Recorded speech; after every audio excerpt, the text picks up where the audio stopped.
कार्यक्रम के पुण्यार्जक हैं श्री दिगंबर जैन प्रबंध कारिणी सभा पनागर अध्यक्ष राजेश कटंगहा पंपी, मंत्री अभिनंदन चौधरी, उपाध्यक्ष आनंद जैन, कोषाध्यक्ष संतोष चौधरी, उप मंत्री संजय मानव, सांस्कृतिक मंत्री राहुल बड़कुल, सदस्यगण संतोष जैन, मासाब, आनंद लश्करी, पवन लश्करी, रजनीश चौधरी, प्रतीक मोदी।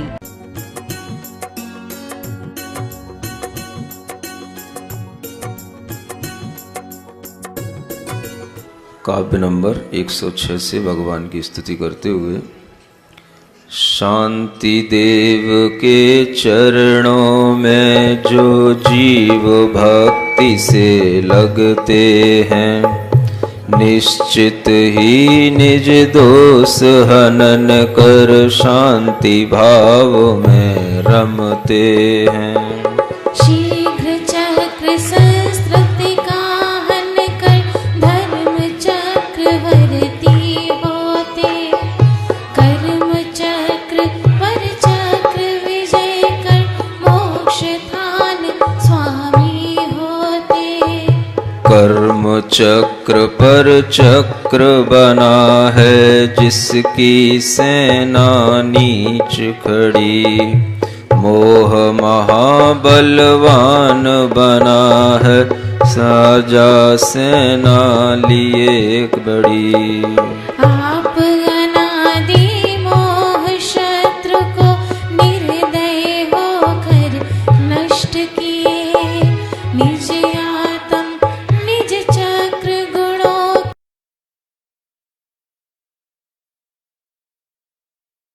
ओ आमर्ष सर्वोषधयस्तथाश विसा विसा दृष्टि विसा विशास्त्र। क्षीरं सेवन्तो अत्र घृतं श्रवन्तो मधुर श्रवन्तो पिनृतं श्रवन्ता। इति परमर्षि स्वस्ति मंगल विधानम दिव्य मंगलस्य परिपुष्पा। सकाम रूपित वशितुमेशं प्रकाम मंतादि माताप्तिमाप्ता।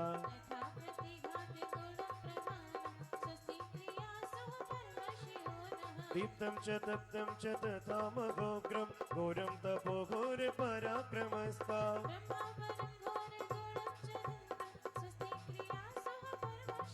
ओ आमर्ष सर्वोषधयस्तथाश विसा विसा दृष्टि विसा विशास्त्र। क्षीरं सेवन्तो अत्र घृतं श्रवन्तो मधुर श्रवन्तो पिनृतं श्रवन्ता। इति परमर्षि स्वस्ति मंगल विधानम दिव्य मंगलस्य परिपुष्पा। सकाम रूपित वशितुमेशं प्रकाम मंतादि माताप्तिमाप्ता।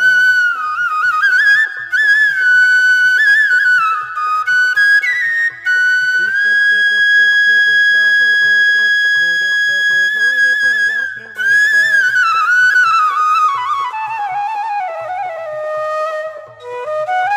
आमर्ष सर्वोषधयस्तथाश विसा विसा दृष्टि विसा विशास्त्र। क्षीरं सेवन्तो अत्र घृतं श्रवन्तो मधुर श्रवन्तो पिनृतं श्रवन्ता। इति परमर्षि स्वस्ति मंगल विधानम दिव्य मंगलस्य परिपुष्पा। सकाम रूपित वशितुमेशं प्रकाम मंतादि माताप्तिमाप्ता।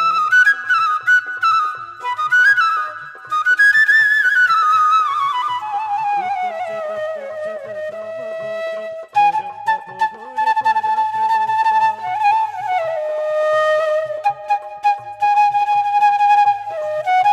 आमर्ष सर्वोषधयस्तथाश तत् नमन बहुहार रहे। नेत्र युगल निस्पंदन बिन है फिर भी सब कुछ देख रहे। हमने देखा था भगवान को जब भगवान समौशरण में विराजमान होते थे, और उस समौशरण में उन अरिहंत भगवान के नेत्र युगल कभी भी टिमटिमाते नहीं थे, स्पंदित नहीं होते थे, वह हमेशा निस्पंद रहते थे। निस्पंद होते हुए भी वह भीतर से सब कुछ देख रहे थे। जब एक योगी इस जगत को देखता है तो उस जगत को देखते हुए वह योगी धीरे धीरे इस जगत को वह निस्पंद रूप में ही देखने लग जाता है।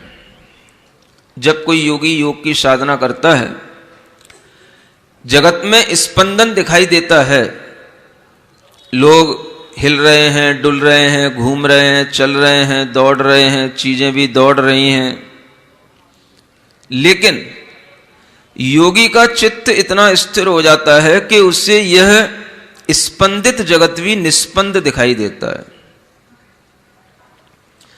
आचार्य पूज्यपाद महाराज ने एक श्लोक में कहा है, यस्य सस्पंद मा भाति निस्पंद वद जगत। स्पंदन से सहित होते हुए भी यह जगत जिसको निस्पंद की तरह दिखाई देता है वह योगी कहलाता है। मतलब क्या हुआ? लोग क्रियाएं कर रहे हैं, एक्टिविटी हो रही है, तरह तरह के हिलन डुलन हो रहे हैं, लेकिन वास्तव में जो होना चाहिए वो तो कुछ भी नहीं हो रहा है। स्पंदन केवल क्रियाओं के माध्यम से देखने में आ रहा है, लेकिन वह स्पंदन भी स्पंदन इसलिए नहीं है क्योंकि उससे कुछ भी आत्मा का कोई नया स्पंदन उसके अंदर उत्पन्न नहीं हो रहा और आत्मा का उससे कोई नया भाव उसके अंदर नहीं आ रहा। इसलिए स्पंदन होते हुए भी वह निस्पंद जैसा दिखाई देता है।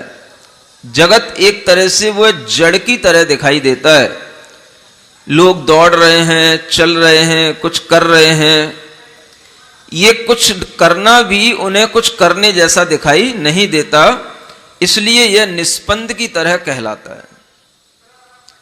योगी की इस तरह की जो एक अभ्यास की प्रक्रिया चलती है, यही अभ्यास की प्रक्रिया उसकी जब बनी रहती है तो जगत तो धीरे धीरे निस्पंद उसकी दृष्टि में आई जाता है, धीरे धीरे उसकी दृष्टि भी बिल्कुल कांस्टेंट हो जाती है, निस्पंद हो जाती है।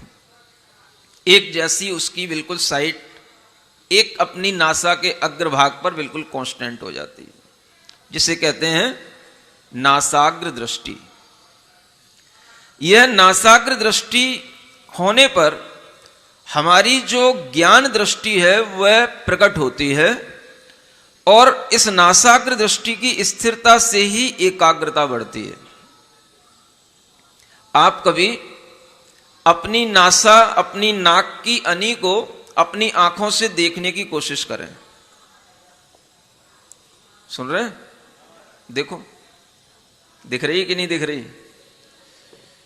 देखते रहना चाहिए। दिख रही है तो समझते रहना चाहिए, जीवन चल रहा है, अभी उम्र है। और जिसके लिए उसकी नाक की अनी ना दिखाई दे, समझ लेना उसके लिए जीवन 15 दिन से ज्यादा का नहीं है। समझ में आ रहा है? हाँ, देखते रहना। हाँ, बता रहा हूं आपको, ये निमित्त शास्त्र है। यह मृत्यु के लक्षण होते हैं। जो मृत्यु के निकट होता है उसे अपनी नाक का अनेग्रे का भाग अपनी आंखों से दिखाई नहीं देता है, बंद हो जाता है, अगर उसकी मृत्यु 2-4 दिन में होने वाली है तो। हाँ। तो यह नासाग्र दृष्टि से ध्यान का अभ्यास किया जाता है। अगर आपको एकाग्रता बढ़ानी है, आप अपनी नासाग्र दृष्टि से ध्यान की एकाग्रता बनाओ। जो बच्चे कहते हैं हमें अपने कंसंट्रेशन को बढ़ाना है, हमारा फोकस एक जगह पर नहीं होता है, आप अपने फोकस को अपनी नाक के अग्रभाग पर लाओ। अपनी साइड से नासा के अग्रभाग को देखो और इस तरह से अपनी दृष्टि को जब आप कांस्टेंट करेंगे तो आपकी एकाग्रता बढ़ेगी। आपका जो एक ज्ञान केंद्र है, ये ज्ञान केंद्र भी जागृत होगा, ये सशक्त होगा, जिसे हम थर्ड आई भी कहते हैं। इसका संबंध हमारी आंखों से होता है।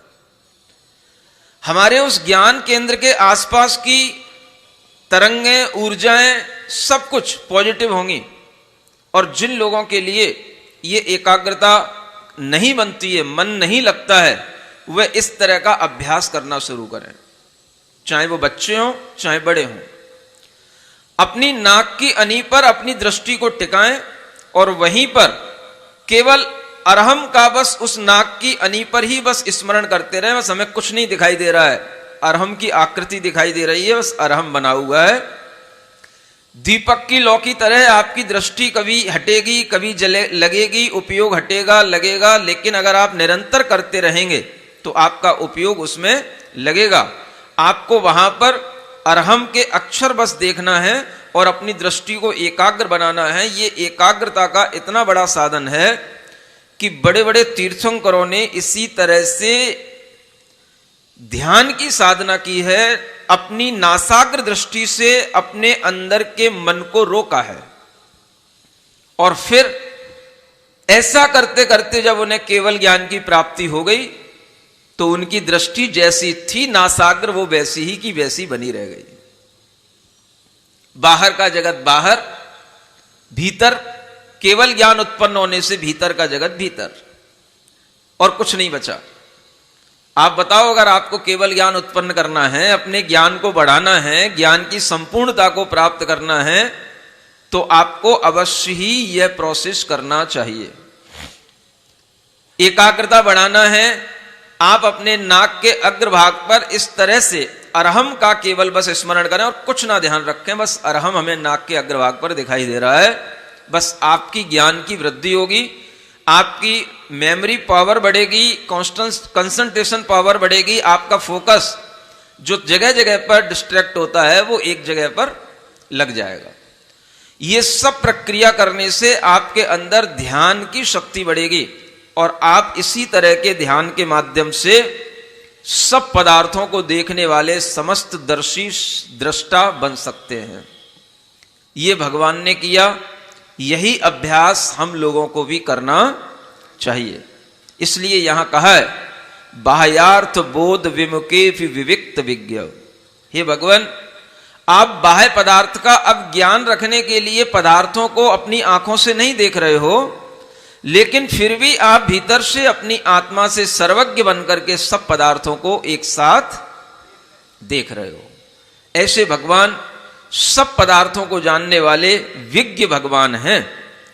द्रव्येन्द्रियाल्प सुख शून्यतयापि तुष्ट, और द्रव्य इंद्रियों के माध्यम से जो सुख मिलना चाहिए उससे शून्य होकर के भी भगवान तुष्ट हैं, संतुष्ट हैं। इंद्रियों का प्रयोग भी नहीं है, इंद्रियों के माध्यम से सुख भी नहीं ले रहे हैं, फिर भी भगवान पूर्ण सुखी हैं, संतुष्ट हैं। तम शांतिनाथ मुनिपम सततम नमामि। ऐसे शांतिनाथ मुनि महाराज को, मुनि श्रेष्ठ को मैं नमस्कार करता हूं। ये यहां पर भगवान की स्तुति की जा रही है।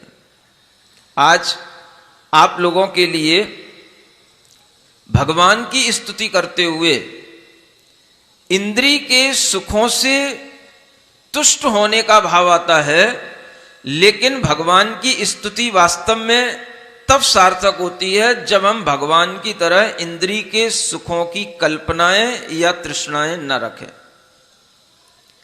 इंद्रिय सुखों को छोड़ करके भी आत्मिक सुख होता है और उससे भगवान संतुष्ट हुए हैं। यह हमारे अंदर का जो श्रद्धान बनता है, यह भगवान की इसी तरह की स्तुति करने से बनता है। भगवान की स्तुति करने वाला जीव, चाहे वो गृहस्थ हो चाहे मुनि महाराज हो, श्रद्धा यही रखता है कि हे भगवान, इंद्रिय सुख वास्तविक सुख नहीं है, हमें इंद्रिय सुखों को छोड़ना है और इंद्रिय सुखों से संतुष्ट ना होकर के हमें अपने आत्मिक सुख से संतुष्ट होना है। ये श्रद्धान जब बनता है तब जाकर के हमें भगवान के गुणों को गान करने में मन लगता है, भगवान के गुणगान वास्तविक रूप में हो पाते हैं। हर गृहस्थ के लिए अपना घर चलाने के लिए कई चीजों की जरूरत पड़ती है और उन चीजों में उसे इंद्रिय सुख की भी जरूरत पड़ती है। बिना इंद्रिय सुख के गृहस्थ अपना जीवन चला ही नहीं पाता। अगर गृहस्थ के लिए इंद्रिय सुख अच्छे से मिलता है तो ही गृहस्थ संतुष्ट होता है। लेकिन जो सम्यक दृष्टि गृहस्थ होता है वो इस बात का विश्वास रखता है कि यह इंद्रिय सुख क्षणिक है, वास्तविक नहीं है, ये हमारा आत्मिक सुख नहीं है, हमें तो आत्मिक सुख की प्राप्ति करना है। वो सदगृहस्थ सम्यक दृष्टि गृहस्थ कहलाता है। जिसको केवल इंद्रिय सुख की इच्छा होती है वह संसार की इच्छा रखने वाला गृहस्थ होता है, और जिसे आत्मिक सुख की इच्छा होती है वह मोक्ष सुख की इच्छा रखने वाला सम्यक दृष्टि गृहस्थ कहलाता है। आप लोग किस तरह की इच्छा रखते हैं अपने मन में विचार कर सकते हैं।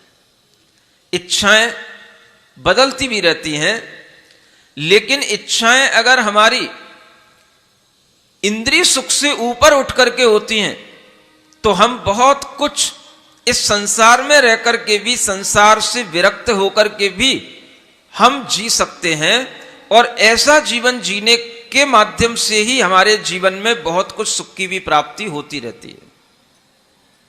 सुख तो उनको भी मिलता है जो घर में रहते हैं, और सुख उनको भी मिलता है जो घर के बिना भी रहते हैं।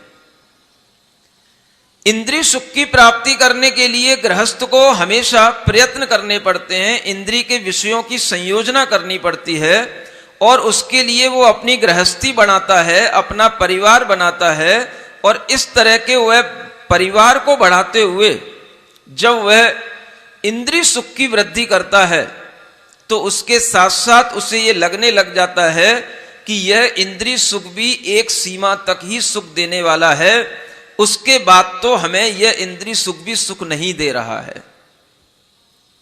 यह महसूस होता है। जो सावधानी पूर्वक जीवन जीते हैं उन्हें सब महसूस होता है। जो इंद्रिय सुखों को ही अपना लक्ष्य बना करके नहीं जीते, उनके घर में भी सुख होता है, परिवार में भी सुख होता है, और उस तरह की समाजों में भी सुख होता है। जब इंद्रिय सुख ही सब कुछ हो जाता है तो फिर उसी के लिए लड़ना झगड़ना सब कुछ होने लग जाता है। अगर हम घरों को देखें, घर में रहने वाली गृहिणी को देखें, तो आप घर में रहने वाली गृहिणी को देख करके ही समझ सकते हो कि गृहिणी वास्तव में वही गृहिणी सफल होती है जो इंद्रिय सुख से परे होती है। जिस गृहिणी के लिए इंद्रिय सुख प्रमुख हो गया, वह गृहिणी आप देखना घर में लड़ती ही रहेगी। गृहिणी जानते हो? बोलो तो, क्या बोले गृहिणी को?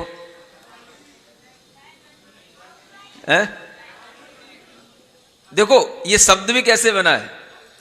जो इन प्रत्यय वाला शब्द होता है, जिसका जो होता है उसी के साथ में वो इन लगाया जाता है। ग्रह जिसका हो उसका नाम है गृहिणी। सुन रहे हो? यानी घर में रहने वाला जो पुरुष है उसका घर नहीं होता है। घर किसका होता है? घर स्त्री का होता है। जो स्त्री उस घर की प्रमुख कहलाती है, एक तरह से घर की मालकिन स्त्री कहलाती है, इसलिए उसका नाम संस्कृत कोशों में गृहिणी आया है। गृह स्वामिनी, घर चलाने वाली। कौन? गृहिणी। ग्रही नहीं कहा गया किसी भी व्यक्ति के लिए कि यह ग्रह का स्वामी है, उसको नहीं। गृहिणी कहा गया घर में साम्राज्य करने वाली, घर को घर बनाए रखने वाली जो होती है वो स्त्री होती है। स्त्री है तो घर घर जैसा दिखता है, और स्त्री नहीं है तो घर भी भूत बंगला दिखता है। आप देख लेना, घर में स्त्रियां होंगी तो घर भरा पूरा दिखाई देगा। आप बेटे और बेटियों में फर्क करते हो। कल भी आपको बताया था कि हमें बेटे बेटियों में फर्क नहीं करना, हमें केवल संतान पर ध्यान देना है कि संतान होनी चाहिए घर में, चाहे वो बेटी के रूप में हो चाहे बेटे के रूप में हो। संतान घर में हो, चाहे वो बेटी के रूप में होगी तो भी घर भरा पूरा दिखाई देगा, और बेटे के रूप में होगी तो भी दिखाई देगा, बस संतान होनी चाहिए। लेकिन कई लोगों के दिमाग में अभी भी ये बहुत बड़ा भेद विज्ञान चलता है।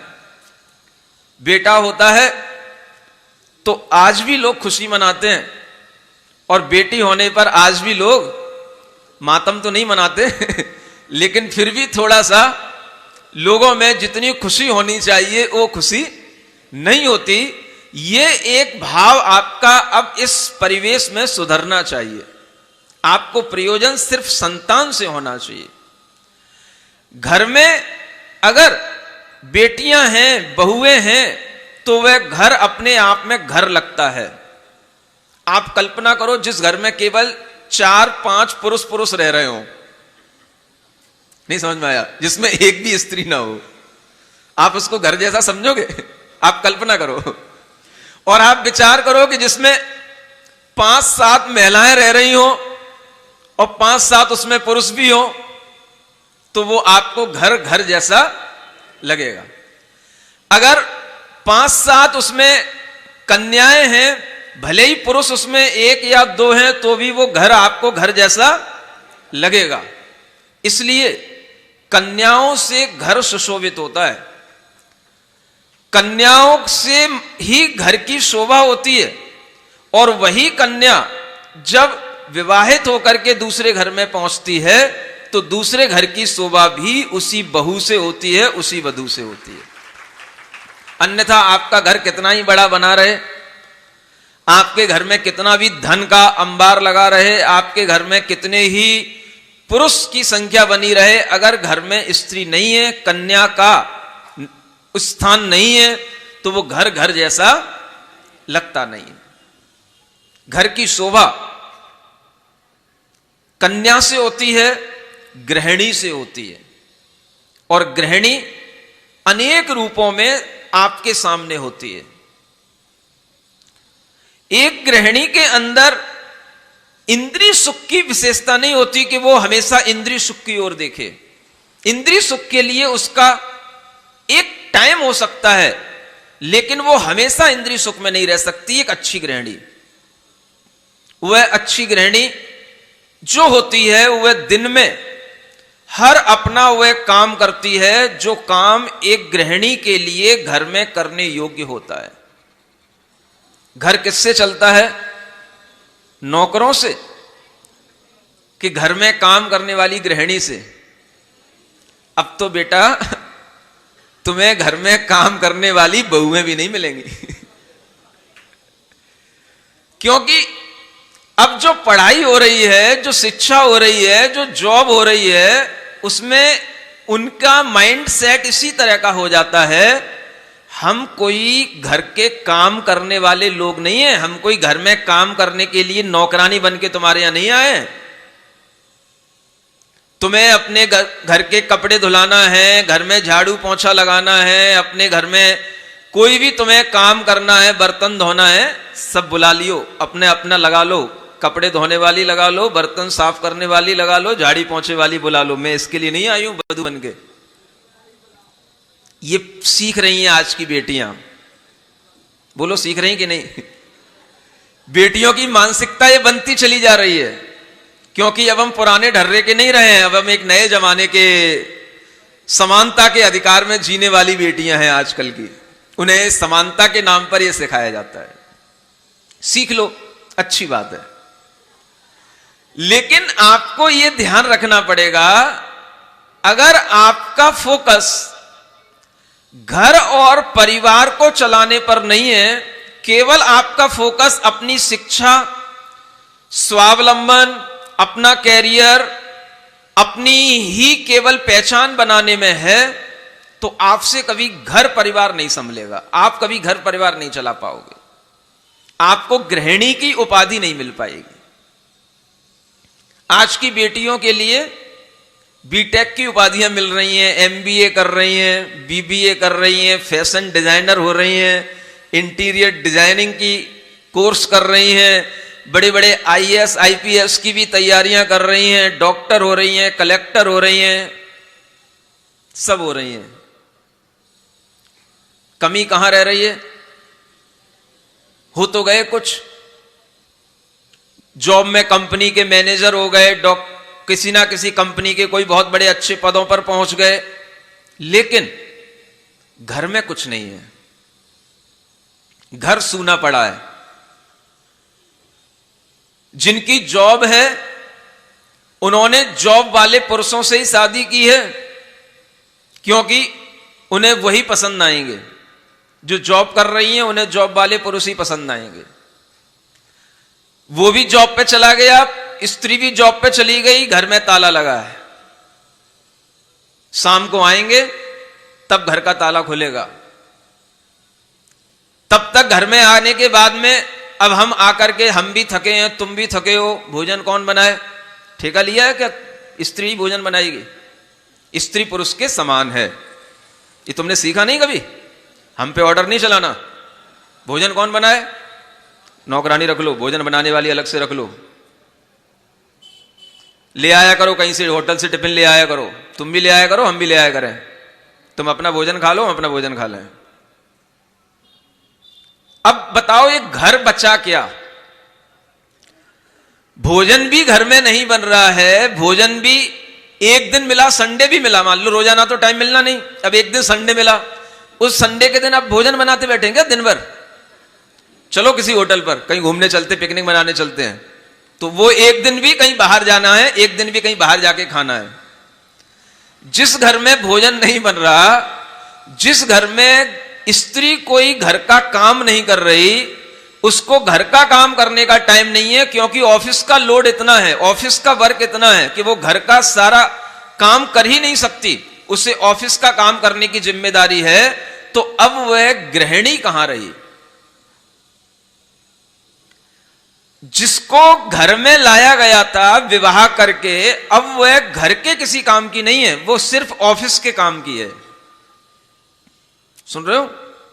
आज की शिक्षा स्त्रियों के हाव भाव, उनके विचार और उनकी मानसिक स्थिति उन्हें कहां पहुंचा रही है कि उन्हें घर में रहना दकियानूसी ढर्रे की जिंदगी लगता है। घर में रहना, बेवजह बैठे रहना, टाइम खराब करना लगता है। घर के काम करना ऐसा लगता है जैसे मैं नौकरानी हूं। ऐसा जिनका माइंड सेट हो चुका है, जिनके विचारों में ये बातें आ चुकी हैं, अब वो बेटियां कैसे बहू बनेंगी? अगर बहू बन भी गई तो बहू रानी कैसे बनेंगी? बहू रानी क्या होती भाई? बोलो तो। वो रानी जब कब लगेगी? जब घर में रहे तब तो बहू रानी हो। वो घर में रहती नहीं है, दिन भर ऑफिस में रहती है, दिन भर अपने कंपनी में काम करती है। वो घर में बहू रानी की तरह तब लगे ना जब घर का कुछ करे, घर में घर की तरह रहे, घर में घर की तरह पहने ओढ़े, खाए पिए, घर चलाए, घर के बीच में बैठे, घर के लोगों से प्रेम प्राप्त करे, तो बहू रानी लगे। उसे क्या सिखाया गया है? हमें घर में कोई भी काम नहीं करना। ये आज की बच्चियों के माइंड थॉट्स इस तरीके के बन रहे हैं। हमें घर का कोई काम नहीं करना, घर का काम करना। बच्चियों के क्या कहें, उनके माता पिता भी इसी तरह के दिमाग के हो रहे हैं। जब बच्चियों के विवाह करने के लिए जाते हैं तो माता पिता देखते हैं, हमें भरे पूरे घर में रखना ही नहीं बेटियों को। ऐसे आजकल के माता पिताओं के भी दिमाग भारी खराब है। वो क्या सोचते हैं, बेटा अकेला मिल जाए, अकेली हमारी बेटी बेटे के साथ में रहे, चाहे बेटा सर्विस करे, चाहे कहीं जाए कुछ करे, अकेला वो अपनी फ्लैट में रहने वाला हो, अपना अकेला उसका बंगला हो, अकेला रहेगा तो हमारी बेटी मौज करेगी। सबके साथ में रहेगी तो बेटी को 10 काम करने पड़े। इसलिए घरे भरे पूरे परिवार में आज कोई बेटी देने की नहीं सोच रहे हैं, पढ़े लिखे लोग।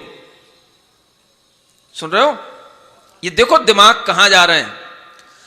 अगर घर नहीं है घर में स्त्री नहीं है, दिन भर घर में ताला पड़ा है, घर में नौकरानी आती है, अपना ताला खोलती है, साफ सफाई कर जाती है, उसको आप तनख्वाह दे देते हो और वह कोई भी घर में घर जैसा कुछ भी काम नहीं हो रहा है, सिर्फ घर तो केवल कहने को बना रखा है। अब कहां घर रहा, कहां परिवार रहा, कहां गृहस्थी रही, कहां गृहिणी रही, कहां पर वह बहू रानी रही। आप ये सोचो, जो आज बेटी, जो कन्या घर का काम नहीं कर पा रही है, घर का काम करने में तो वो नौकरी समझ रही है कि मैं नौकरानी नहीं हूं, और जहां नौकरी कर रही है उसे वो नौकरानी समझ में नहीं आ रहा कि मैं वहां की नौकरी कर रही हूं। नहीं देखा, नहीं समझ में आ रहा।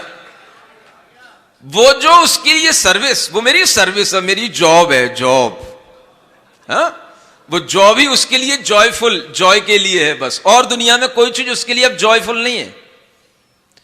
आज की बेटियों के लिए सबसे बड़ी चीज, सबसे पहली चीज बन गई है उनकी जॉब, क्योंकि उस जॉब से उन्हें ऐसा लगता है कि मेरी अगर कोई अस्मिता है, मेरी कोई पहचान है, कोई अस्तित्व है, तो बस वो मेरी जॉब के कारण से है। घर में रह करके उन्हें अपना कोई अस्तित्व लगता ही नहीं है। जो दूसरी कंपनियों में बैठ करके दूसरे बॉस के नीचे काम करके नौकरी कर रही हैं, वो वहां पर उन्हें फीलिंग नहीं आती कि मैं यहां पर नौकरी कर रही हूं, मैं यहां की नौकरानी हूं। घर का अगर पोंछा लगाना पड़ गया तो आंखें बहुत टेढ़ी होती हैं, कमेंट्स होते हैं, मैं इसलिए विवाह की थी क्या, मैं इसलिए आई थी घर में क्या, मुझे यही करना था क्या, मैं एमबीए की हुई हूं, घर का पोंछा लगाऊंगी क्या। वास्तव में सही बात है, एमबीए करने के बाद घर में पोंछा कैसे लगाया जा सकता है।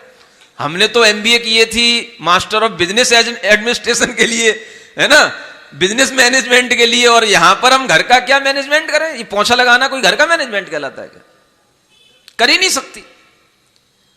अब वो बहू रानी थी, वो ना अब घर की बहू रानी रही और ना वो कहीं बाहर की कुछ बहू रानी रही, अब वो बाहर भी नौकरानी रह गई और घर की बहुरानी से भी चली गई, अब वो कहीं की कुछ नहीं रह गई। यह है आज की लड़कियों का भविष्य। गृहिणी होगी तो परिवार होगा, इंद्रिय सुख से ऊपर उठेगी तो परिवार चलेगा। और पहले की माताओं को देखो, बहनों को देखो, तो इंद्रिय सुख से कितनी दूर रहती थी। सबके लिए घर में भोजन बनाना, सबके लिए घर में पानी तैयार करना, सबके लिए घर में उचित साफ सफाई रखना, सबके कपड़े धोना, ये सब किया करते थे पहले की माताएं, पहले की बहनें, और कोई नाक भौं नहीं सिकोड़ते थे। आज अपना अपना कर लो। आज कोई भी पत्नी किसी पति के कपड़े नहीं धो सकती, उसे अपने ही कपड़े धोने में टाइम नहीं है, तुम्हारे कहां से धोएगी वो। उसके लिए तो दूसरी कोई नौकरानी लगाओ। अब बताओ कि गृहिणी कहां गृहिणी बची। पहले के नीतिकारों ने इतिहास में सोशल समाज को जो जानने वाले लोग होते थे, सोशल साइंस को जो जानने वाले लोग होते थे, उन्होंने गृहिणी के इतने अच्छे अच्छे लक्षण लिखे, पूरा अनेकांत उस गृहिणी में दिखाई देता था। जब वो गृहिणी घर के काम में लगती है तो वो एक सेविका के रूप में दिखाई देती है। जब वह गृहिणी घर के सब कामों की देखभाल करती है तो वह एक रानी के रूप में उस घर पर राज्य करती है, सबकी देखभाल करती है। घर में कहीं कुछ बिगड़ तो नहीं जा रहा है, घर में कहीं कुछ गलत तो नहीं हो रहा है, वह रानी बनकर के इस घर के सभी सदस्यों पर राज्य करती है। जब वो अपने पति से प्रेम करती है तो उस समय पर वह एक प्रेमिका, एक रमा, एक रंभा के रूप में होती है। जब वो अपने बच्चों का पालन करती है तब वह एक अच्छी मां के रूप में होती है, पालिका के रूप में होती है। और जब वह अपने पति के किसी भी प्रकार के काम में उसके लिए साहस देती है किसी भी प्रकार की उससे मंत्रणा करती है, उसके किसी भी तरह के बिजनेस आदि के काम में उसे सहयोग या कोई राय देती है, तो उस समय वह एक मंत्राणी के रूप में होती है। एक ही स्त्री के इतने रूप दिखाए गए हैं अनेकांत दर्शन के माध्यम से, उस स्त्री में पूरी ऐसा लगता है कि अनेकांतमयी मूर्ति, जो समय सार कलश में कहा है वो मान लो स्त्री हो, अनेकांतमयी मूर्ति। लेकिन यह मूर्ति अब खंडित हो गई है। अब यह अनेकांतमयी मूर्ति एकांत मूर्ति हो गई है। एकांत क्या? जिसे अपनी जॉब के अलावा कुछ नहीं दिखता, अपने पूरे केवल इनकम के अलावा कुछ नहीं दिखता, अपना पैसे के अलावा कुछ नहीं दिखता, उसे ना घर से प्रयोजन, ना बच्चों से प्रयोजन, ना पति से प्रयोजन, बस सब चलता रहेगा चलता रहेगा चलता रहेगा। हमारी जॉब चलनी चाहिए, जॉब उसकी फर्स्ट प्रायोरिटी है। जहां बेटियों के लिए ये फर्स्ट प्रायोरिटी अगर जॉब हो गई तो समझ लेना अब वो बेटी किसी भी घर में जाकर के वह किसी भी घर की गृहिणी नहीं बन सकती, वह वर वधू, वह कभी भी वधू रानी नहीं बन सकती। अब वह किसी भी घर की मैनेज करने के लिए वह गृह मंत्री नहीं बन सकती, वो सिर्फ अपने ऑफिस के लिए काम करने वाली रह गई और उसे केवल अपने ऑफिस से मतलब है। ऐसे पेयर जिनके बच्चे भी हो जाते हैं, आज ऐसी संस्थाएं खुलने लगी हैं कि उन बच्चों के लिए भी दोनों तो निकल गए, अपने अपने ऑफिस में बच्चा वगैरह कहां रहेगा, तो उन बच्चों के पालन करने के लिए अलग से, ऐसे छोटे छोटे बच्चों के लिए अलग से स्कूलें चल रही हैं, डे केयर, ऐसे स्कूलें चल रही हैं डे केयर के नाम से, दिन भर उनकी केयर करेंगे। वहां पर सब छोटे छोटे बच्चे, दूध मुहे बच्चे, बस वो सब वहीं पे इकट्ठे होंगे, वहीं पर बस वो अपना टाइम पास करेंगे और उसके बाद में, टाइम पास करने के बाद में शाम को बस वो उनका कोई भी पियोन आएगा, बच्चे को उठाएगा, घर ले जाएगा, जब तक उसको में घर में रहने वाले लोगों के लिए जब तक आना हो जाएगा तब तक वो घर में ले जाएगा, बस इतनी देर के लिए बच्चा घर में रहेगा। अब सोचो आप, क्या हम बच्चों को संस्कार देंगे? क्या हमने घर चलाया? क्या हम परिवार बनाएंगे? क्या हम धर्म बढ़ाएंगे? और क्या हम धर्म की शिक्षाएं प्राप्त कर पाएंगे? और क्या हम धर्म के संस्कारों के माध्यम से कोई धर्मात्मा जीव, कोई महाव्रती या अड़ुव्रती इस समाज को दे पाएंगे? बताओ, कुछ हो पाएगा? आज की शिक्षा पद्धति, आज की ये पढ़ाइयां, आज की ये जॉब के सिस्टम, आज के ये लड़कियों के दिमाग, जिनके लिए केवल अपनी पहचान बनाने के लिए जिन्हें जॉब करना है, जिनका एक मकसद रह गया है, उन्हें घर की पहचान से मतलब नहीं, धर्म की पहचान से मतलब नहीं। उनकी अगर जॉब छूटती है तो उन्हें ऐसा लगता है भाई मैंने इतनी पढ़ाई की, अब मेरे किस काम की, मेरी तो कोई आइडेंटिटी रही नहीं। तो अपनी आइडेंटिटी बनाए रखने के लिए उन्हें जॉब करना जरूरत नहीं भी हो तो भी उनका एक शौक बन गया है। और इस तरह का अगर उनके अंदर एकांत आ गया है कि बस जॉब ही हमारा कैरियर है, तो फिर वो कभी एक अच्छी बहू रानी तो कभी नहीं बन सकती, एक अच्छी गृहिणी तो कभी नहीं बन सकती, एक परिवार को चलाने वाली स्त्री तो कभी नहीं बन सकती। इसलिए कहना पड़ेगा, आज के समय में बेटी बेटी रही नहीं, लड़की लड़की जैसी रही ही नहीं, बहू बहू जैसी रही ही नहीं। जब रही नहीं तो फिर आप कुछ बचा ही नहीं। अगर बचेगा तो उसी पद्धति से बचेगा जिस पद्धति से पहले घर चला करते थे। अगर हमने अपनी बेटियों को इतना पढ़ा डाला, इतनी बड़ी बड़ी उन्हें हमने पढ़ाई करा दी कि वो अब किसी घर में रहने को भी तैयार नहीं है, घर की जिम्मेदारी कोई भी लेने को तैयार नहीं है, इस जिम्मेदारी से रहित होकर के वह अपना जीवन चलाना चाहती हैं, तो वह गृहस्थ कभी भी अपना गृहस्थ जीवन में सुखी हो ही नहीं सकता। न पुरुष को सुख मिलेगा, न घर में परिवार में किसी को सुख मिलेगा।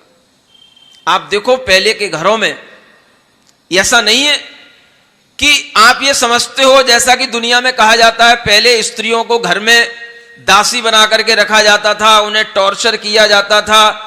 अरे भाई, अगर कभी ऐसी भी विडंबना होती थी तो मैं कहता हूं इसका परसेंटेज कितना रहता था। अपने आस पड़ोस में आंख उठा करके देखो, अपने मोहल्लों में आंख उठा करके देखो, मुश्किल से 100 घरों में मान लो 20 घर ऐसे होंगे, 10 घर ऐसे होंगे जहां पर किसी स्त्री के लिए कोई दबाव में रखा जाता हो, कोई टॉर्चर किया जाता हो। बाकी सब माताएं, बहनें, नानी, दादी सब हिल मिल के घुल खुल के रहती हैं, सब दौरानी जेठानी सब घुल मिल के रहती हैं। किनको क्या दबाया जाता है? आज अगर वो दबाव दूर करने के लिए इन बेटियों को ये सिखाया जा रहा है अपने पैरों पर खड़े हो जाओ, इसलिए किसी से दबना नहीं पड़ेगा, खड़े हो जाओ, हो गई खड़ी, अब किसी से दबना नहीं पड़ेगा, ये ठीक है। लेकिन अब आपसे घर भी तो नहीं बना, घर भी तो नहीं चला, अब तुम घर की किसी काम की तो नहीं रही, दबना नहीं पड़ेगा, ये सिखाया जाता है। तो उनके अंदर ये ज्ञान भी दिया जा सकता था, हमें बड़ों की विनय रखना, हमें बड़ों की बात का बुरा नहीं मानना, ये भी पहले स्त्रियां सीखती थी, सहनशील होती थी। इसके कारण से उनके अंदर एक सहिष्णुता का गुण बढ़ता था। लेकिन आज किसी भी स्त्री के अंदर कोई भी जरा भी टॉलरेंस दिखाई नहीं देती, सहनशीलता तो नाम मात्र की दिखाई नहीं देती। इसी की वजह है जब कोई ऐसी बेटी जिसने एमबीए कर रखा हो, जिसने एमटेक कर रखा हो, जिसकी नाकें बहुत चढ़ी हुई हो, नहीं समझ में आ रहा है, नासा दृष्टि तो इसने कभी की नहीं, नाक जिसकी चढ़ी हुई है, अब उसके लिए अगर कभी किसी भी घर में जाने के बाद में उससे कोई काम करने को, तो उससे कहना, सासू को सोचना पड़ेगा, ससुर को सोचना पड़ेगा, कह मत देना भूल में भी आकर के बेटी 1 गिलास पानी दे दे, बहू 1 गिलास पानी दे दे, आफत हो जाएगी। और अगर 1 गिलास पानी मांग लिया तो वो माइंड करेगी इनने हमसे पानी क्यों मांगा, इतनी पढ़ी लिखी हो गई, इतनी सजग है आज की बेटी, वो उसको याद रखेगी कि ये मुझसे पानी क्यों मांगते हैं, पानी खुद नहीं ला सकते हैं क्या, ये खुद किसी और से नहीं कह सकते हैं, माने ये हमसे काम कराना चाह रहे हैं, ये मुझे अपनी दासी बनाना चाह रहे हैं, मैं इनकी बात नहीं मानूंगी, मैं इनकी दासी नहीं बनूंगी। पिताजी अपना पानी खुद ले आया करो, वहां रखा है, उठा लेना, पी लेना। इतना बोलने की उसमें ताकत आ गई। ये है आज की पढ़ाई, ये सिखाया हमने अपनी बेटियों को। अब ऐसी बेटी अगर किसी भी घर में गई तो तुरंत वो कंप्लेंट करती है अपनी मायके में, मुझे दिन भर यहां पर काम में लगा करके रखा जाता है, पानी सामने रखा रहता है, तब भी वो खुद उठ करके नहीं पीते हैं, हमें देना पड़ता है। अच्छा, तो उसका भाई, उसका बाप ऐसा तमतमाता है, अच्छा इतना टॉर्चर किया जा रहा है, चल तू आजा, अपने घर में आजा, वापस आजा, तू यहीं पे रहना, छोड़ आई। समझ रहे हो? ये सहनशीलता, ये शिक्षा, ये एमबीए करने के बाद, एमटेक करने के बाद, ये माइंड सेट, ये मेंटल लेवल पढ़ाई का, जिससे मिलने वाली शिक्षा से आज हम घर के किसी भी बुजुर्ग का कोई काम नहीं कर सकते। आज हम घर का काम करने में अपनी तौहीन समझते हैं, नौकरियां करने में तौहीन नहीं समझते हैं। वहां 9 घंटे बैठना है तो 9 घंटे बैठना एक लैपटॉप के सामने, उठ गए बीच में अगर कोई काम नहीं हुआ तो पनिशमेंट दिया जाता है। वहां पर हमें तौहीन समझ में नहीं आती कि मैं किन की नौकरी कर रही हूं। और अगर घर में अगर कोई काम के लिए कह देता है, बेटी आज ये काम नहीं हो पाया, आज अच्छे से भोजन क्यों नहीं बन पाया, आज समय पर ये भोजन क्यों नहीं हुआ, आज समय पर ये काम क्यों नहीं हुआ, हमें टॉर्चर करते हैं। ये सीख लिया है आज की बेटियों ने, ये टॉर्चर कहलाता है। कि सबको बस एक शब्द बहुत अच्छे से आता है, टॉर्चर किया जाता है। कानून बने, बेटियों को कोई टॉर्चर नहीं कर सकता है, कानून उनका साथ देता है, इसलिए उनको सपोर्ट मिलता है। कानून बने, जैसे ही तुम कंप्लेंट कर दोगी, बेटियों की, बहुओं की कंप्लेंट मानी जाएगी, पुरुष की कंप्लेंट नहीं मानी जाएगी। देखो कितना बड़ा अच्छा युग आ गया है। अगर बहू कह दे कि इस सासू ने मुझे टॉर्चर किया है, तो वो सासू को जेल हो जाएगी आज के जमाने में। समझ आ रहा है? अगर वो बहू कह दे कि ये मुझे परेशान करते हैं, मैं यहां नहीं रहना चाहती हूं, तो केस उनके ऊपर हो जाएगा।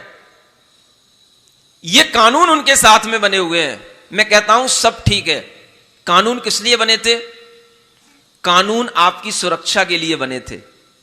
अगर आपके घर में वास्तव में कोई टॉर्चर कर रहा हो, वास्तव में अगर आपको कोई परेशान कर रहा हो, तो आपको कानून का सहारा लेना चाहिए था। लेकिन आज की बेटियां कानून के साथ में मजाक कर रही हैं, कानून के साथ में खिलवाड़ कर रही हैं और उस कानून का भी दुरुपयोग कर रही हैं जो कानून उनकी सुरक्षा, उनके सुख के लिए बना था।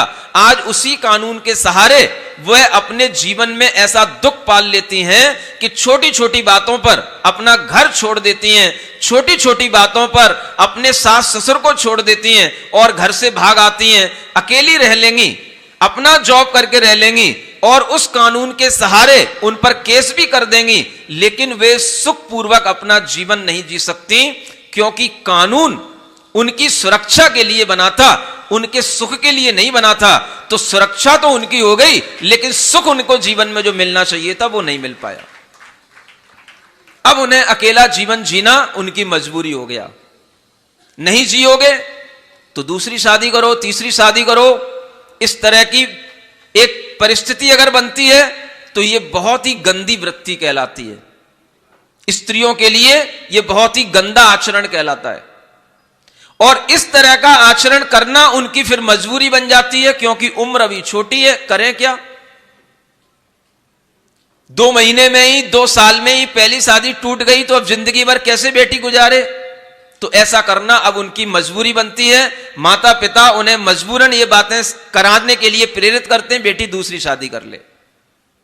दूसरी शादी करना माने दुनिया का सबसे गंदा काम करना और इस तरह से धर्म भ्रष्ट हो जाना, परिवार से रहित हो जाना, अच्छी सदगृहस्थी के कार्यों से भ्रष्ट हो जाना, ये सब चीजें इसी कारण से हो रही हैं क्योंकि शिक्षा के नाम पर आज बेटियों को एक अलग पहचान मिल रही है और उन्हें अपनी पहचान बनाने में मजा आ रहा है, उन्हें गृहस्थी चलाने में मजा नहीं आ रहा है, उन्हें एक अच्छी गृहिणी बनने में मजा नहीं आ रहा है, उन्हें अपने इंद्रिय सुखों में मजा आ रहा है। घर में रह करके पहले की माएं इंद्रिय सुखों से दूर रह करके जैसे घर का पालन करती थीं, आज की बेटियां उस इंद्रिय सुखों से बच करके उस घर का पालन करना नहीं चाहती हैं।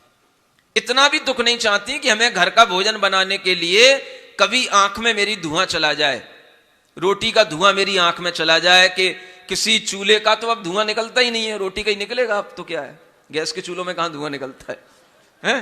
तो कोई धुआं आंख में ना चला जाए, कहीं कोई कपड़े धोने में कोई सर्फ से हमारे हाथ मुलायम ना हो जाए, कहीं कट ना जाए। इतनी आजकल की कोमलांगी हो गई है ये जो हम शास्त्रों में पढ़ते थे। समझ में आ रहा है? ऐसे अगर इन बेटियों के आचरण हैं, ऐसी अगर इन बेटियों की मानसिकताएं हैं, तो भला ये कैसे एक अच्छी गृहस्थी निभा सकती हैं? गृहस्थी वही निभा सकती थी जो बेटियां, जो कन्याएं घर की जिम्मेदारी लेने के साहस रखती थी। मुझे एक अच्छा घर बनाना है, मुझे एक अच्छा परिवार बनाना है, मैं एक अच्छे परिवार को चलाऊंगी, ऐसी पहले शिक्षा दी जाती थी घर के लोगों के माध्यम से। तब बड़े बड़े घर बनते थे, परिवार बनते थे और वह सब कुछ सहन करके भी उस घर को बनाए रखती थी, घर को कभी मिटाती नहीं थी। इतनी शक्ति उनके अंदर हुआ करती थी, सहनशीलता हुआ करती थी। आज वो शक्तियां, वो सहनशीलताएं कुछ नहीं बची हैं। नारी शक्ति कही जाती थी, अब शक्ति के नाम पर तो कुछ है ही नहीं। एक बात भी अगर आपने बोल दी तो आपके लिए समझ लो घर में भूकंप आ गया। हां, आपकी हिम्मत कैसे हुई ये बोलने की? एक बात भी अगर आपने उनके लिए कोई काम की बोल दी, काम करने के लिए बोल दी, या उनके लिए कोई सम्मानजनक रूप से अगर आपने उनका नाम भी नहीं लिया, तो भी वह घर में भूकंप आ जाता है। ये हमारा रेस्पेक्ट नहीं करते, ये हमें टॉर्चर करते, ये उनकी जबान पर रखा रहता है। अगर ऐसी स्थितियां बनेंगी तो कभी भी परिवार नहीं बन सकते। कल आपको बताया था, अगर परिवार नहीं बनेंगे तो धर्म कभी आगे बढ़ नहीं सकता। आपके बेटे बेटियां क्या संस्कार पाएंगे? जो बेटे बेटियां होंगे वो भी जब पहले ही दिन से वो डे केयर स्कूलों में रह रहे हैं, ऐसी संस्थाओं में वहां डाल दिया गया जैसे अनाथों की संस्थाएं पहले हुआ करती थी, ऐसे उनका दिन भर पालन होता है और बड़े होने के बाद में फिर उनको कॉन्वेंटों में पहुंचाना ही है। ऐसे बच्चों को कब लगेगा कि ये मेरी मां है और ये मेरे पिता हैं? वो बच्चे भी फिर अपना अलग जीवन जिएंगे और इसके जो एक प्रक्रिया चल जाएगी ऐसा जीवन जीने की, जिनके अंदर मानसिकता आने लग जाएगी, इसी के कारण से भारतीय संस्कृति का सबसे ज्यादा हनन हो रहा है। जैन समाज का नहीं कह रहा हूं मैं, पूरी भारतीय संस्कृति आज इससे परेशान है। हर भारत का घर, हर भारत की हर कौम, हर संप्रदाय के लोग आज इन पढ़ाइयों से, आज इन बेटियों से परेशान है। घर बनता नहीं, घर बनने से पहले बिगड़ जाता है। डाइवोर्स होना तो एक फैशन बन गया है। अब तो ये फैशन बनने वाला, कितने कितने डाइवोर्स दिए, उसको उतना ही तिलक लगाया जाएगा, अवार्ड दिलाया जाएगा, एक यही जमाना आने वाला है।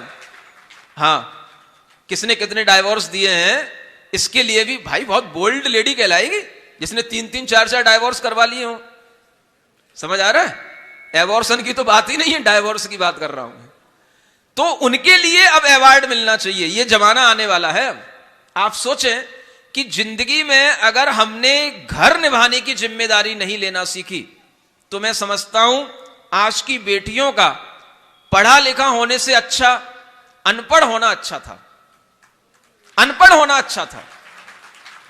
ऐसी पढ़ाई किस काम की जो उनके लिए घर भी चलाने की जिम्मेदारी नहीं दे पा रही है, उन्हें घर चलाने की शिक्षा नहीं दे पा रही है। उन्हें कोई भी, आज पहले एक सब्जेक्ट भी हुआ करता था होम साइंस, आज वो साइंस कहां चला गया?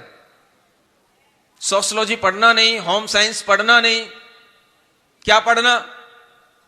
बस उन्हें बीटेक, एमबीए, बीबीए के अलावा कुछ दिखता नहीं। आईआईटी, सीए, इन सब डिग्रियों में कहीं कोई होम साइंस की शिक्षा नहीं है। कहीं कुछ नहीं सिखाया जाता कि कैसे जीवन चलाना, कैसे घर चलाना, कैसे पुत्रों का पालन करना, कैसे जिंदगी आगे बढ़ाना, कैसे परिवार के बीच में रहना, कैसे समाज के बीच में रहना, कैसे धर्म की वृद्धि करना। ये कोई शिक्षाएं नहीं है और शिक्षित कहला रही हैं। आज बताओ कैसे धर्म बढ़े? आज आप लोग मना रहे हो आचार्य गुरुदेव का 50 वर्ष पूरा होने का आचार्य पद दिवस मना रहे हो आज आप लोग। समझ में आ रहा है? आप सोचो, ऐसे आचार्य जिस घर में पैदा हुए, जिस घर में उनका जन्म हुआ, वहां कितने पुत्र थे? 4 तो जीवित रहे और असमय में मरण को कितने प्राप्त हो गए? आप इतिहास उठा करके देखना, आपको पता पड़ेगा। है? समझ में आ रहा है? हाँ, कम से कम वहां 10 संतानें हुई, तब उनमें 6 संतानें जीवित रहीं। 4 पुत्र हैं, 2 पुत्रियां हैं। समझो, तब जाकर के उनमें एक संतान ऐसी पैदा हुई जिसने आज पूरे भारत में नहीं, पूरे विश्व के अंदर जैन धर्म की ध्वजा को आगे बढ़ाया, एक जैनत्व की पहचान दी। आज हम गौरव के साथ कह पाते हैं कि हां, जैन धर्म कुछ है। क्यों है? क्योंकि हमारे गुरु आचार्य विद्यासागर महाराज हैं। आज हम इसलिए जैनत्व की पहचान को गौरव के साथ सामने लाते हैं। ये आचार्य किस घर में पैदा हुए? एकल घर में, किसी एक ऐसे आपकी सिंगल फैमिली में? आप सोचें, जिनका घर में अनेक लोगों के साथ रहना होगा, उन्हीं के अंदर मैं आपको एक और अच्छी बात बताता हूं। एक बार एक बेटे के लिए एक थोड़ा सा ऐसी जिद्दीपने की बीमारी हो गई। सुन रहे हो? उसे एक मनोवैज्ञानिक डॉक्टर के पास ले जाया गया। उस डॉक्टर ने कहा, ये जिद्दी विद्दीपना कुछ नहीं है, इसका एकमात्र कारण है ये आपका इकलौता बेटा है, इसकी ना कोई बहन है ना कोई भाई है। मैं आपको सलाह देता हूं कि आप घर में 1-2 संतानें और पैदा कर लें, इसकी जिद्दी विद्दीपना सब छूट जाएगा। आपको सही बता रहा हूं, ये मनोवैज्ञानिक कारण है। बच्चा जिद्दी क्यों हो रहा है? उसे जो कुछ कहा जा रहा है, वो जो कुछ भी रो रहा है, कह रहा है, उसे सब तुरंत पूरा हो रहा है। उसके लिए कोई कंपटीशन ही नहीं है, घर में कोई दूसरा है ही नहीं है। जो कुछ है माता पिता का सब कुछ एक बच्चे के लिए है। ऐसा बच्चा जिद्दी नहीं होगा तो क्या होगा, ऐसा बच्चा कबाड़िया नहीं होगा तो क्या होगा, ऐसा बच्चा लफंगा नहीं होगा तो क्या होगा, ऐसा बच्चा व्यसनों में नहीं पड़ेगा तो क्या होगा। जहां कोई भाई नहीं, बहन नहीं, कोई परिवार नहीं, उनके बीच में रह करके जिसने खेला नहीं, उसे किसी से प्रेम नहीं हुआ, ऐसा बच्चा भविष्य में किसके साथ प्रेम निभा पाएगा और कौन सा प्रेम का विस्तार कर पाएगा, कुछ नहीं कर पाएगा। आप ध्यान रखना, बड़े बड़े लोग जो दुनिया को चलाते हैं, बड़े बड़े आचार्य, बड़े बड़े गुरु जो दुनिया के लिए कल्याण की भावना रखते हैं, उनके अंदर वो भावना तब आती है जब वो अपने घर का प्रेम लेकर के आते हैं, घर के प्रेम से सिंचित होकर के आते हैं। जिन्होंने घर में भाई बहनों का प्रेम प्राप्त किया है, वही जब दुनिया में आते हैं तब उन्हें हर पुत्र हर पुत्री भाई बहन की तरह दिखाई देती है, और तभी वह अपनी पवित्र भावनाओं से उन बेटे बेटियों के लिए उचित मार्गदर्शन कर पाते हैं, उचित शिक्षा दे पाते हैं। आचार्य महाराज के अंदर गृहस्थ जीवन का इतना अनुभव है, इतना अनुभव है कि मैं आपको बताऊं, इसी पनागर की मुझे वो बात याद आती है। संस्मरण तो मुझे कुछ याद नहीं रहते हैं, मैं ज्यादा संस्मरण नहीं सुनाता, लेकिन बातें याद आती हैं। इसी पनागर के इसी कमरे में जहां आचार्य महाराज बैठा करते थे, एक बार उन्होंने शिक्षा देते हुए, क्लास पढ़ाते हुए महाराजों को समझा रहे थे। सुन रहे हो? घर की बात बतानी चाहिए कि नहीं? नहीं बतानी चाहिए, दुनिया सुन रही है। महाराजों को समझा रहे थे, हम सब महाराज मुनि महाराजों को समझा रहे थे। किसी मुनि महाराज के लिए फोकस करके वो सबको समझाते हैं। एक पे तो कह नहीं सकते, अगर कोई एक गलती करता है तो एक से तो कुछ कहते नहीं, सबको समूह में बैठ के समझाते हैं। देखो, आप लोगों को ये ध्यान रखना चाहिए कि घर में 10 लोग रहते हैं, 4 लोग रहते हैं, कितनी मर्यादा के साथ रहते हैं। घर में बहुएं होती हैं, बेटियां होती हैं, लोग भी रहते हैं, पुरुष भी रहते हैं, कैसे रहते हैं, कैसी मर्यादा के साथ रहते हैं। आप लोगों को उसी से सीखना चाहिए कि मर्यादा में कैसे रहा जाता है। ये उन्होंने इसी पनागर में सिखाया था, मुझे आज ही याद आया है। समझ आ रहा है? वो किसी प्रसंग में था, किसी मुनि महाराज के लिए फोकस करके था, लेकिन ये बातें उनके दिमाग में कैसे आई और वो कौन सा उदाहरण देकर के मुनि महाराज को समझा रहे हैं, और वो बात हमारे दिमाग में क्यों रह गई? क्योंकि उन्होंने उदाहरण दिया गृहस्थ का। एक घर में 4 लोग रहते हैं, बहुएं होती हैं, बेटियां होती हैं, पुत्रियां होती हैं, उस घर में कुछ छोटे लोग भी होते हैं, बड़े लोग भी होते हैं, सब एक साथ कैसे रहते हैं, कितनी मर्यादा के साथ रहते हैं। इससे वो ये बताना चाह रहे थे कि आप लोगों को भी इसी तरह से मर्यादा में रहना सीखना चाहिए। आपका घर बहुत बड़ा हो गया है, बहू बेटियों के बीच में रह करके भी आपको मर्यादा में रहना है। ये सीख उन्होंने घर परिवार का उदाहरण देने के लिए दी, तो वो तब दे पाए जब उनके लिए घर परिवार था। और वास्तव में जो व्यक्ति घर परिवार के बीच में रहा होगा, वही व्यक्ति अगर बाद में साधु बनता है तो उसका प्रेम पूरे दुनिया के लिए उमड़ता है, हर बेटे बेटी के लिए उमड़ता है, क्योंकि उसे उनमें अपने भाई अपने बहन दिखाई देते हैं, अपने बेटे अपनी बेटियां दिखाई देती हैं।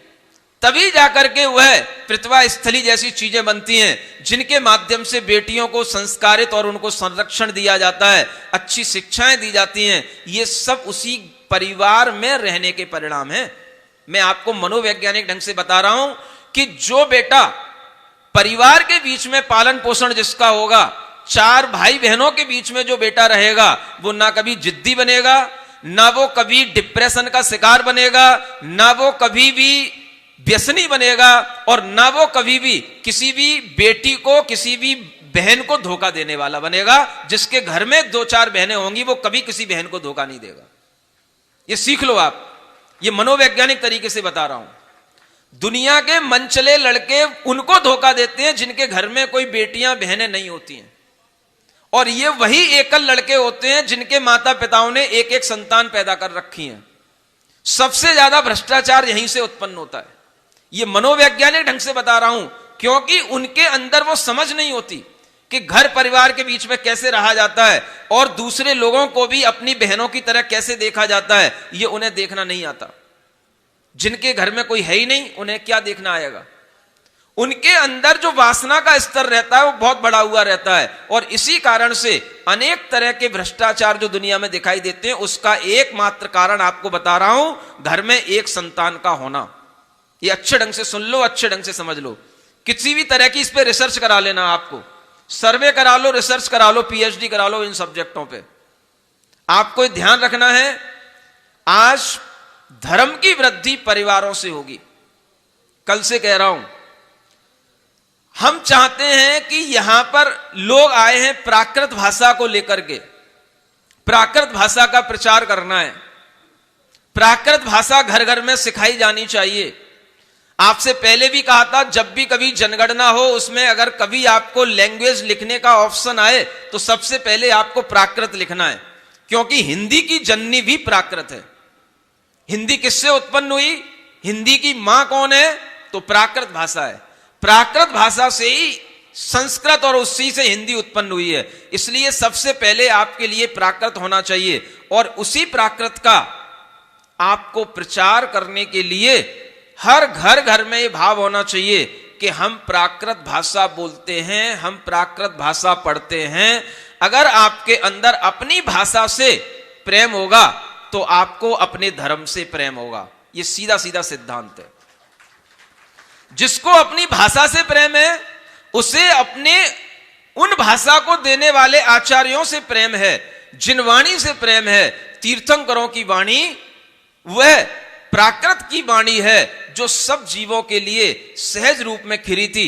इसलिए प्राकृत का मतलब है जो प्रकृति से उत्पन्न हुई है, सहज है, उसको प्राकृत कहा जाता है। और इसी भाषा के माध्यम से आचार्यों ने बड़े बड़े धर्म ग्रंथों को रचा है। इस कार्यक्रम के पुण्यार्चक थे श्री दिगंबर जैन प्रबंध कारिणी सभा पनागर अध्यक्ष राजेश कटंगहा पंपी, मंत्री अभिनंदन चौधरी, उपाध्यक्ष आनंद जैन, कोषाध्यक्ष संतोष चौधरी, उप मंत्री संजय मानव, सांस्कृतिक मंत्री राहुल बड़कुल, सदस्यगण संतोष जैन, मासाब, आनंद लश्करी, पवन लश्करी, रजनीश चौधरी, प्रतीक मोदी।